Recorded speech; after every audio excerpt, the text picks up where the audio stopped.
the Dyatlov Pass incident. In February 1959, 9 ski enthusiasts from the Ural Polytechnic Institute set out for a long weekend of skiing and camping in the Ural Mountains. Their experienced leader, Igor Schick, had chosen the route and planned the itinerary. And everything was going well until their return, when they were found dead in a ravine at an elevation of almost 3,000 feet. All had suffered severe physical trauma, including a 27-year-old woman who was found decapitated. What happened to these seemingly healthy young adults has never been explained. As is often the case with the creepiest mysteries, there are more questions than answers. How did such a competent group die? Why were they all naked?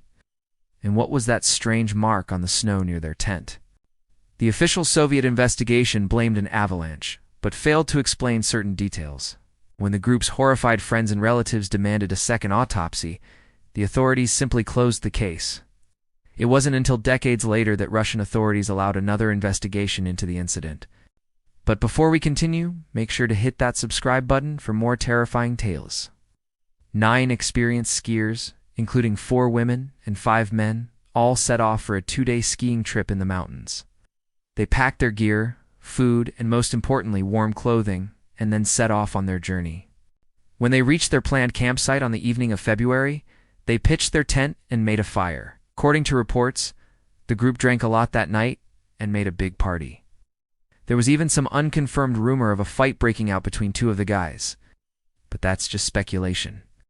When they awoke the next morning, they discovered that their tent had been ripped open by something strong enough to turn the wooden poles into splinters. And outside, they found strange markings in the snow.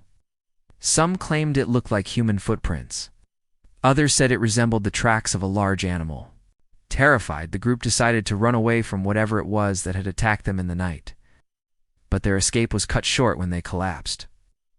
From exhaustion, they were never seen alive again. The first report of the incident came 3 days later, when 2 hikers stumbled upon the tent and found the bodies of the 9 skiers. All were naked except for one man who had his trousers around his ankles. Some bodies showed signs of trauma, including a woman who was decapitated. A doctor who examined the bodies concluded that they had died from a strong impact, but he refused to speculate on what could have caused such an event.